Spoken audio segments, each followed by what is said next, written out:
Hello students of class 8, welcome to Hindi व्याकरण class. बच्चों, हिंदी व्याकरण की क्लास को हम चैप्टर फर्स्ट से स्टार्ट करते हैं। भाषा, बोली, लिपि, व्याकरण एवं साहित्य। Language, dialect, script, grammar and literature. बच्चों, भाषा वो होती है जिसके माध्यम से हम अपनी बात दूसरों से कह पाते हैं और दूसरों की बात को सुनते हैं। और बोली भी एक भाषा होती है, लेकिन इसका एक निश्चित दायरा होता है जो एक सीमित क्षेत्र पर बोली जाती है। और इसके बाद आती है लिपि। किसी भाषा को लिखने का तरीका होता है, वो लिपि होती है। ठीक है बच्चों। और भाषा, बोली, लिपि, इन तीनों को शुद्ध रूप से बोलना, लिखना और पढ़ना सीखने के लिए हम व्याकरण का उपयोग करते हैं। ठीक है बच्चों, आइए इस चैप्टर को हम डिटेल में पढ़ते हैं।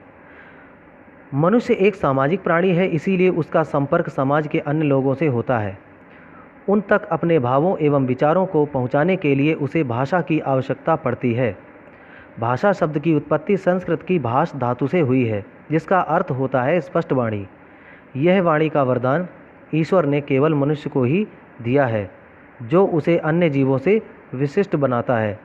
उपरोक्त विवरण के आधार पर भाषा को इस प्रकार परिभाषित किया जा सकता है। भाषा सार्थक ध्वनियों का वह समूह है जिसके माध्यम से हम अपने विचार दूसरों के सामने रखते हैं और दूसरों के विचार ग्रहण करते हैं। कभी कभी संकेतों के द्वारा भी अपने भावों का आदान प्रदान किया जा सकता है, जैसे यातायात पुलिस का सिपाही गाड़ियों के चलने तथा रोकने के लिए संकेत करता है। लेकिन कभी कभी संकेत अस्पष्ट होने के कारण उनका अर्थ स्पष्ट नहीं होता, इसीलिए उसे भाषा नहीं कहा जा सकता।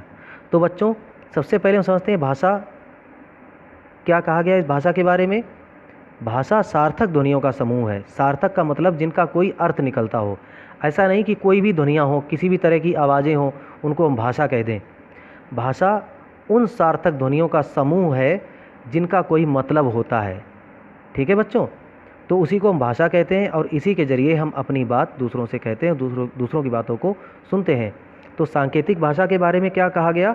सांकेतिक भाषा वह भाषा होती है जिसके बारे में अपनी बात को बिना बोले इशारों से समझाया जाता है, लेकिन इसको भाषा नहीं माना गया। इसलिए नहीं माना गया क्योंकि इसमें अर्थ स्पष्ट नहीं होता है। संकेतों के द्वारा हम किसी भी बात को स्पष्ट तरीके से नहीं समझा सकते। ठीक है, आगे पढ़ते हैं भाषा के रूप। भाषा के दो रूप होते हैं, मौखिक भाषा और लिखित भाषा। मौखिक भाषा वह भाषा होती है जिसमें हम अपने विचारों को बोलकर दूसरों तक पहुंचाते हैं, और लिखित भाषा में हम लिखकर अपनी बात कहते हैं।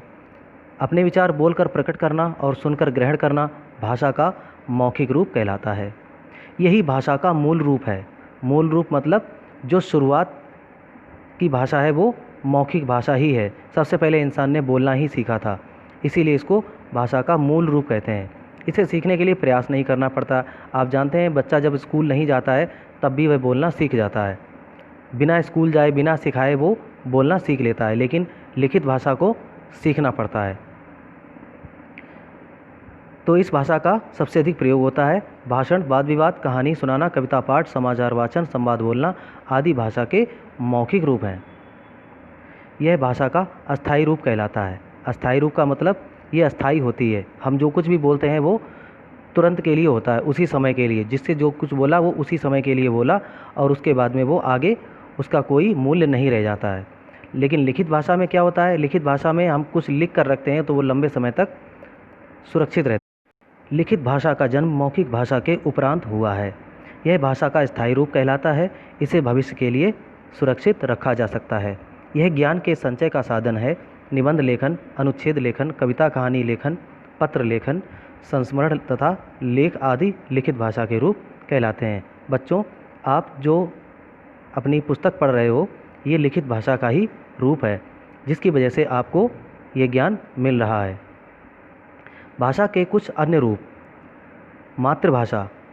मातृभाषा मनुष्य के जन्म स्थान से जुड़ी भाषा मातृभाषा कहलाती है। जैसे किसी ने पंजाब में जन्म लिया तो उसकी भाषा पंजाबी होगी, उसकी मातृभाषा क्या होगी, पंजाबी, क्योंकि पंजाब में पंजाबी बोली जाती है। अतः हम कह सकते हैं कि मनुष्य जिस भाषा को अपने परिवार के लोगों से ग्रहण करता है वह उसकी मातृभाषा होती है। ठीक है बच्चों, आगे नेक्स्ट पेज पर आते हैं। फिर आती है राष्ट्रभाषा। किसी भी देश के अधिकतर निवासियों द्वारा बोली जाने वाली भाषा राष्ट्रभाषा कहलाती है। प्रत्येक देश की अपनी राष्ट्रभाषा होती है, जैसे भारत में हिंदी, अमेरिका में अंग्रेजी, पोलैंड में पोलिश, जापान में जापानी, रूस में रूसी और चीन में चीनी आदि। तो ये राष्ट्रभाषा जो किसी देश में सबसे ज़्यादा बोली जाने वाली भाषा होती है उसे राष्ट्रभाषा कहते हैं। भारत में सबसे ज़्यादा कौन सी भाषा बोली जाती है? हिंदी। अब आती है राजभाषा। राजभाषा क्या होती है? जो किसी देश की सरकारी कामकाज की भाषा होती है। किसी भी देश के सरकारी कार्यालयों में कामकाज के प्रयोग के लिए स्वीकृत भाषा राजभाषा कहलाती है। भारत में 14 सितंबर 1949 14 सितंबर 1949 को भारतीय संविधान सभा द्वारा हिंदी को राजभाषा के रूप में स्वीकार किया गया। भारत में इस दिन अर्थात 14 सितंबर को प्रतिवर्ष हिंदी दिवस मनाया जाता है। तो भारत में हिंदी दिवस क्यों मनाया जाता है? आप इस चीज़ को अच्छे से याद कर लीजिए, इसको अंडरलाइन कर लो। ठीक है बच्चों। मानक भाषा। समाज के शिक्षित वर्ग तथा शिष्ट जनों द्वारा प्रयोग की जाने वाली भाषा को मानक भाषा कहा जाता है। यह भाषा व्याकरण सम्मत होती है। तो मानक भाषा क्या होती है? आप समझ जाइए, जब व्याकरण सम्मत की बात आती है तो ये उस भाषा का यहाँ पे जिक्र किया जा रहा है जो शुद्ध है, जो शुद्ध रूप से बोली जाती है। जैसे शिक्षा, साहित्य, दूरदर्शन, आकाशवाणी, समाचार पत्र आदि में मानक भाषा का ही प्रयोग किया जाता है। तो मानक भाषा में शुद्ध शब्दों का प्रयोग किया जाता है, मिलावटी शब्दों का प्रयोग जो है नहीं किया जाता। जैसे हम अपनी मातृभाषा की कोई शब्द बोल देते हैं तो ऐसे शब्द उसमें मानक भाषा में प्रयोग नहीं किए जाते हैं। जैसे कि अगैरा वगैरह, हम लोग अगैरा वगैरह बोल देते हैं, तो ये मानक भाषा नहीं है। आजकल कार्य क्षेत्रों में हिंदी के प्रचलन के कारण इसके कई रूप देखने को मिलते हैं। भाषा का मान्यता प्राप्त रूप ही मानक रूप कहलाता है। आओ कुछ अमानक मानक रूप पढ़ते हैं।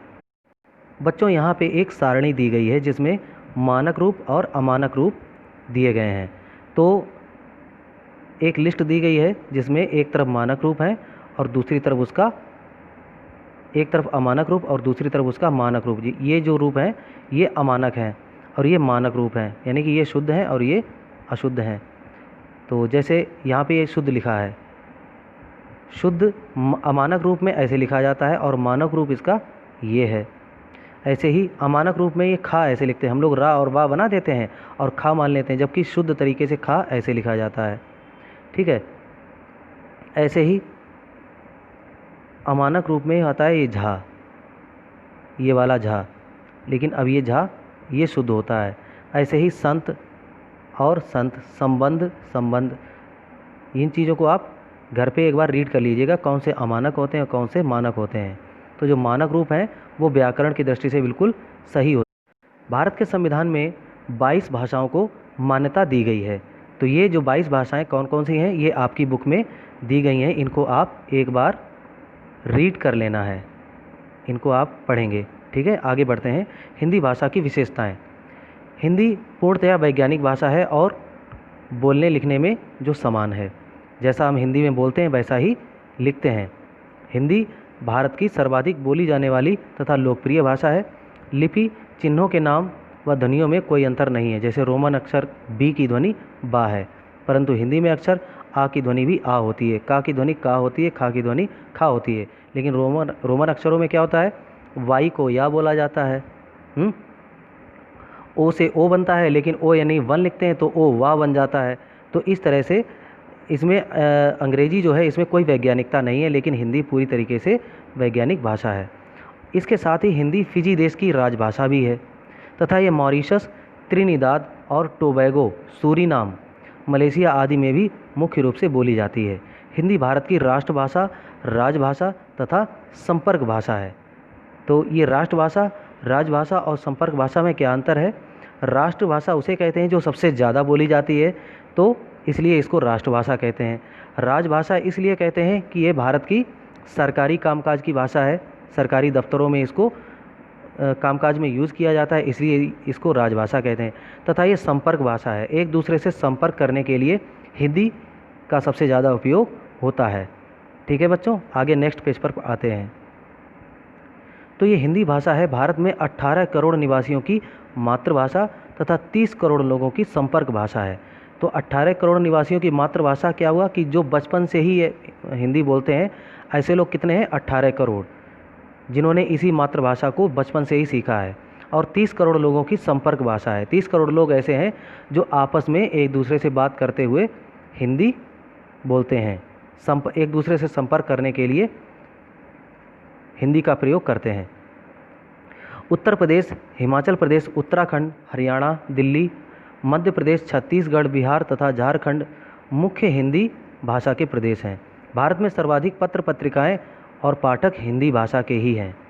दूरदर्शन पर प्रसारित विज्ञान समाचार तथा सभी लोकप्रिय धारावाहिक एवं कार्यक्रम हिंदी भाषा में ही हैं। आप सभी टीवी देखते होंगे तो सबसे ज़्यादा हिंदी भाषा के ही कार्यक्रम आपको मिलते हैं। हिंदी भाषा का शब्द भंडार अत्यंत विशाल है। इसमें अनेक भाषाओं के शब्द समाहित हैं, जैसे अरबी, फारसी, अंग्रेजी, तुर्की, फ्रांसीसी, डच, पुर्तगाली। बच्चों आपको एक बार और बता दूं, जैसे कि अंग्रेजी के बहुत सारे शब्द हैं वो भी हिंदी में समाहित हैं। आपने मदर शब्द सुना है अंग्रेजी का? मदर और संस्कृत का मातृ शब्द एक जैसे लगते हैं, तो मातृ शब्द से ही अंग्रेजी का मदर शब्द बना है। भ्रातृ शब्द से ब्रदर शब्द बना है, भ्रातृ मतलब भाई होता है। और ऐसे ही संस्कृत में ग्रास शब्द आता है, ग्रास का मतलब होता है घास, और अंग्रेजी में भी ग्रास को ग्रास ही कहते हैं। ऐसे बहुत सारे शब्द हैं जो हिंदी में समाहित हैं। आगे पढ़ते हैं लिपि। अब हम समझेंगे लिपि क्या है। लिपि होती है किसी भाषा को लिखने का तरीका। वर्णों का उच्चारण ध्वनियों के माध्यम से होता है। ध्वनियों को लिखने के लिए कुछ चिन्हों की आवश्यकता होती है। ध्वनियों का ये लिखित रूप ही लिपि कहलाता है। अतः हम कह सकते हैं ध्वनियों को लिखित रूप में प्रकट करने के लिए निर्धारित चिन्हों की व्यवस्था को लिपि कहते हैं। समझ गए आप? जैसे कि किसी आवाज़ को हम लिखना चाहें तो उस आवाज़ को लिखने के लिए कुछ चिन्हों का प्रयोग करेंगे, उन चिन्हों को कहते हैं लिपि। भारत की जो लिपि है उसका नाम क्या है? देवनागरी। सभी भाषाओं की लिपियां अलग अलग होती हैं। हिंदी भाषा की लिपि देवनागरी है, जिसका विकास ब्राह्मी लिपि से हुआ है। किस लिपि से हुआ है इसका विकास? ब्राह्मी लिपि से, जिसे बाएं से दाईं ओर लिखा जाता है। तो देवनागरी भाषा का ये जो देवनागरी भाषा की एक मुख्य पहचान ये है बाएं से दाईं ओर लिखा जाना। और दूसरी सबसे बड़ी पहचान ये है कि इसमें कुछ भी लिखा होने के बाद में ऊपर एक लाइन खींची जाती है। ये देवनागरी भाषा की पहचान होती है। जैसे आपने कुछ भी लिखा, ये देवनागरी लिखा है तो ऊपर ये जो लाइन खींची गई है ये पहचान है। हम हिंदी में कुछ भी लिखते हैं तो ऊपर एक लाइन खींचते हैं। जैसे हमने किसी का नाम लिखा, राम लिखा और ऊपर एक लाइन खींच दी, ये देवनागरी भाषा की एक विशेष पहचान है। ठीक है बच्चों, तो कुछ भाषाएं एवं लिपियां आप इसको पढ़ लीजिएगा, इनको याद कर लीजिए। जैसे ये दिए गए संस्कृत देवनागरी, मराठी देवनागरी, नेपाली देवनागरी हैं, और इधर ये देवनागरी भाषाएं हैं। और इधर अंग्रेजी, जर्मन, फ्रांसीसी, उर्दू, पंजाबी, बंगाली, इनकी लिपि रोमन, ये 3 रोमन है, और फारसी, गुरुमुखी, बंगला। तेलुगु, कन्नड़, असमिया, अरबी, इनकी लिपि अलग है। तो इन सभी भाषाओं की लिपियों को आप एक बार रीड कर लेना है। ठीक है बच्चों, ये आपका होमवर्क है। अब आते हैं बोली पर। बोली भाषा का स्थानीय या क्षेत्रीय रूप होता है। क्षेत्रीय समझ रहे हैं आप? किसी विशेष क्षेत्र की, जैसे एक ज़िले के आसपास के 2-4 गाँव की भाषा। आपने देखा कि कन्नौज के लोगों की भाषा अलग है और मैनपुरी के लोगों की भाषा थोड़ी अलग है। और इधर आप पूर्वी उत्तर प्रदेश में चले जाएं, सीतापुर में, तो वहाँ की भाषा अलग है। जब आप कोई तीर्थ स्थल जाते हैं, जैसे आप उत्तराखंड चले जाएं, तो वहाँ की भाषा अलग है। तो ये भाषा नहीं होती है, ये बोली होती है। जो लोगों के बोलने का थोड़ा सा तरीका अलग होता है, उनकी टंग जो अलग तरीके से काम करती है, तो ये होती है बोली। जैसे कानपुर के लोगों की भाषा में एक विशेष पहचान होती है। जैसे हम बातचीत करने में कानपुर के लोग कहते हैं का रे, तो का रे एक मतलब ये होता है क्या रे, या क्या कर, मतलब कुछ भी हो, क्या कर रहे। तो ये होता है एक भाषा, एक बोली होती है हर जगह की। कहीं कहीं पर बोली में तू शब्द का ज़्यादा यूज होता है। आगरा के लोग कहते हैं, अपनी माँ से कहते हैं ए मम्मी तू क्या कर रही है, तो उसमें माँ को तू करके बोलते हैं। हम लोग कहते हैं माँ आप क्या कर रही हो। तो ये होती है बोली। चलिए आगे पढ़ते हैं। बोली भाषा का स्थानीय या क्षेत्रीय रूप होता है। इसका रूप स्थायी नहीं होता है, वह सदा बदलता रहता है। इसका प्रयोग अक्सर एक समूह के लोग अपने भावों विचारों के परस्पर आदान प्रदान के लिए करते हैं। इसका प्रयोग राजकाज या साहित्य रचना में नहीं होता है। कुछ साहित्यकारों जैसे तुलसीदास, सूरदास, विद्यापति आदि ने क्रमशः अपनी बोली अवधी, ब्रजभाषा तथा मैथिली में रचना की है। अवधी, ब्रज, मैथिली, राजस्थानी आदि बोलियों में साहित्य की रचना हुई है। ये पुराने साहित्य हैं जिन्होंने अपनी साहित्य की रचना अपने क्षेत्र की बोलियों में ही की है। बोलियों को निम्नलिखित उपभाषाओं में बांटा गया है। उपभाषाएं हैं पश्चिमी हिंदी। पश्चिमी हिंदी में ब्रजभाषा, हरियाणवी, बुंदेली और कन्नौजी बोलियां सम्मिलित हैं। तो पूर्वी हिंदी, इसमें आती हैं अवधी, बघेली, छत्तीसगढ़ी, इसी तरह पहाड़ी हिंदी, मगधी, राजस्थानी। इन सभी बोलियों को आप एक बार पढ़ लीजिए और याद कर लीजिए। अब आते हैं व्याकरण। व्याकरण क्या है? भाषा के मौखिक तथा लिखित रूप को सही ढंग से समझने के लिए व्याकरण का ज्ञान होना आवश्यक है। व्याकरण के द्वारा हमें भाषा के मानक रूप एवं नियमों की जानकारी मिलती है। इसके द्वारा हम भाषा को शुद्ध रूप से बोलना, पढ़ना तथा लिखना सीखते हैं। अतः ये कहा जा सकता है कि व्याकरण वह शास्त्र है जो हमें किसी भाषा के नियमों को सिखाकर उसके शुद्ध रूप से परिचित करवाता है। तो बच्चों समझ गए व्याकरण हम क्यों पढ़ते हैं? हम हिंदी भाषा को, अंग्रेजी भाषा को, जो भी भाषाएं पढ़ते हैं उनको शुद्ध रूप से लिखना सीखें और शुद्ध रूप से बोलना सीखें। इसीलिए व्याकरण हमारे लिए महत्वपूर्ण है। व्याकरण के अंग पढ़ लीजिए। व्याकरण के 3 अंग होते हैं। एक होता है वर्ण विचार, एक होता है शब्द विचार और एक होता है वाक्य विचार। ये तीनों वर्ण, शब्द और वाक्य विचार क्या है कि वर्णों में हम वर्णों की बनावट, वर्णों के भेद, उनके उच्चारण, प्रयोग और संधि के विषय में जानकारी करते हैं। शब्द विचार क्या है? शब्द विचार में हम शब्द रचना के बारे में सीखते हैं, शब्द रूपांतर के बारे में, शब्द संपदा के बारे में सीखते हैं। वाक्य विचार में हम वाक्यों को बनाना, वाक्यों को शुद्ध रूप से वाक्यों को लिखना, वाक्यों की बनावट, उसमें विराम लगाना, पूर्ण विराम, अल्प विराम, इन चीज़ों को सीखना, ये वाक्य विचार में आता है। ठीक है बच्चों। अब पढ़ते हैं साहित्य। साहित्य क्या है? प्रत्येक भाषा का अपना साहित्य होता है। साहित्य को समाज का दर्पण भी कहा जाता है। समाज के लोकहित में रची रचनाएं साहित्य कहलाती हैं। साहित्य ज्ञान का संचित कोश है। यह युगों से एकत्रित ज्ञान का भंडार है जो पीढ़ियों से संचित होता आ रहा है। अब समझ लीजिए साहित्य का मतलब ये होता है कि जो हमारे पूर्वजों ने जो ज्ञान का भंडार लिख कर रखा है, उस ज्ञान के भंडार को पढ़ना, वही साहित्य है। ठीक है बच्चों। तो यह साहित्य भी 2 प्रकार का होता है। गद्य साहित्य, सामान्य बोलचाल की भाषा में अपने विचार व्यक्त करना गद्य है। इसके अंतर्गत निबंध, अनुच्छेद, कहानी, पत्र, संस्मरण, उपन्यास, नाटक और एकांकी आदि आते हैं। कुछ प्रमुख साहित्यकार हैं प्रेमचंद, महादेवी वर्मा जो अपने फर्रुखाबाद की ही हैं, और इनकी जो रचनाएं हैं गद्य में भी हैं और पद्य में भी हैं। मन्नू भंडारी, जयशंकर प्रसाद, विष्णु प्रभाकर। तो बच्चों गद्य साहित्य का मतलब समझ लीजिए जिसको हम सीधे तरीके से कहानी के रूप में पढ़ते हैं, एक कहानी की तरह एक निबंध के रूप में पढ़ते हैं, वह गद्य साहित्य है। और पद्य साहित्य में हमें जो कुछ भी पढ़ने को मिलता है वो कविताओं के रूप में होता है। कविताएं या चौपाई के रूप में मिल सकता है, दोहे के रूप में मिल सकता है, गीत के रूप में मिल सकता है। तो जो पद्य साहित्य की रचना करने वाले लेखक होते हैं उनको हम कवि कहते हैं। ठीक है बच्चों, आइए पढ़ लेते हैं इसको। जब कोई साहित्यकार तुकबंदी अथवा लय के द्वारा अपने विचारों को प्रकट करता है तो उसे पद्य कहा जाता है। इसके अंतर्गत छंद, चौपाई, दोहा, पदगीत, कविता आदि आते हैं। कुछ प्रमुख कवि हैं कबीरदास, सूरदास, तुलसीदास, मैथिली शरण गुप्त, सुमित्रा नंदन पंत, रामधारी सिंह दिनकर, सूर्यकांत त्रिपाठी निराला। तो ये जो हैं कौन है? गद्य साहित्य और पद्य साहित्य के रचनाकार हैं। तो बच्चों ये आपके समझ में आया गया होगा कि गद्य साहित्य क्या है, पद्य साहित्य क्या है। पद्य साहित्य को हम एक गीत के तरीके से गा के सुना भी सकते हैं और गा के पढ़ भी सकते हैं। चैप्टर के लास्ट में इसमें दिया गया है आओ दोहराएं। ये दोहराने वाले कुछ इंपॉर्टेंट पॉइंट्स हैं। इनको दोहराने से आप इस चैप्टर को पूरी तरीके से समझ सकते हैं। इसको शॉर्ट में अच्छे से ब्रीफ में पढ़ लेना। तो ये सारे पॉइंट्स आपको घर पे याद करने हैं और बाकी जो भी इसमें बचा प्रश्नोत्तर और इसकी एक्सरसाइज वो आपको व्हाट्सएप ग्रुप में प्रोवाइड करा दी जाएगी। ठीक है बच्चों, टेक केयर, बाय।